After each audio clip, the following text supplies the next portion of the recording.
It's just a little hot to hold on to. Sure.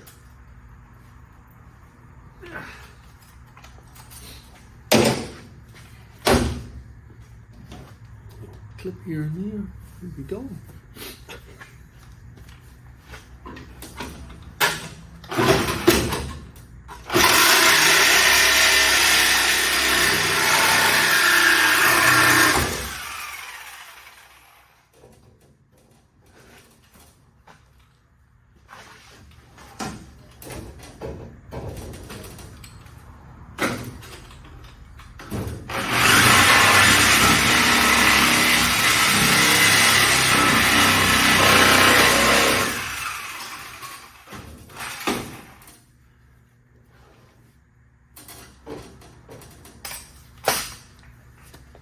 Might need a couple little small cuts on the other side.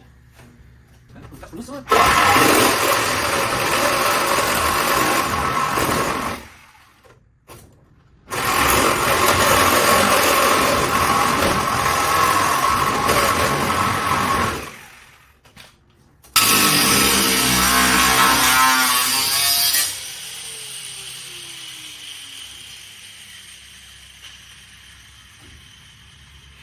It's not a lot of structure left there. Right, we're going to chisel out. There's an area here that's just like all the spotlight. So we're going to try and get that out. So we don't need a big adjusting hammer. No, big trusty hammer. Yeah,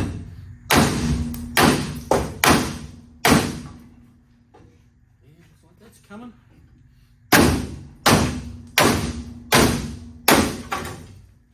There you go.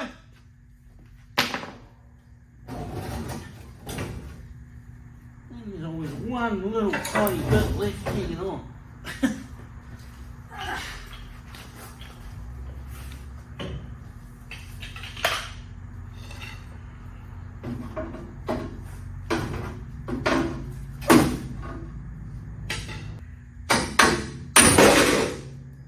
There you go.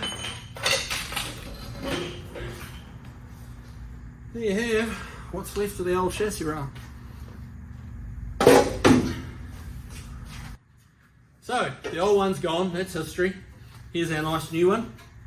This is a pretty good reproduction. This is quite a nice rail. It's all pressed, not cut and kind of welded like some of the cheaper ones are.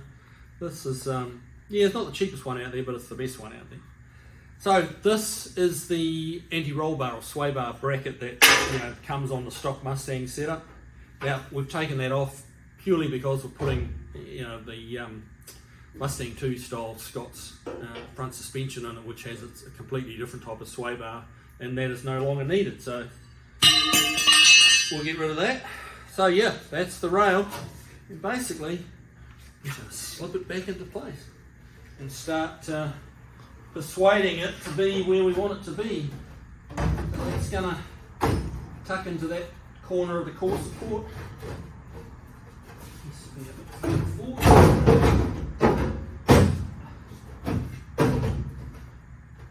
Probably going to need a stand or something like that to hold up under it to get it, so we can get it fine tuned into where we go. But that kind of gives you a rough idea of where it's going to go.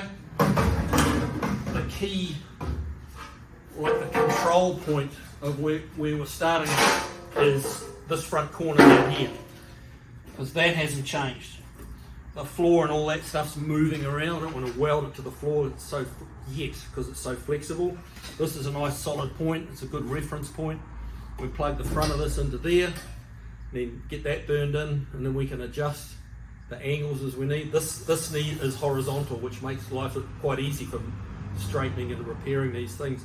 When the whole floor pan area is level, the rails are level, horizontal, and as long as you follow that, you get this horizontal from that point, you're going to be in the right place. It's really, I'm going to say that's simple, but it's really not. It's not quite that simple, but it's not as hard as you might think it is. If you take your time, you can have a crack at doing something like this. But it's just, don't get overfaced by it. Don't look at it and go, oh, I can't do that. Just chip away at it, and you'll be surprised what you can do. So right now, we've got to clean up a lot of this area. We can't just weld back through all this old black paint. You know, a few little bits and pieces are bent, you know, getting them chiseled off, that kind of thing. So we got to get that all clean and pretty and get rid of the rust before we can start actually burning it back in. But yeah, that's rail removal on a Mustang. There you go. Subframe connector's going to go plug into here, down to the back. So that's probably enough for today. For this video, we will come back with part 3 of Caspa. See you guys.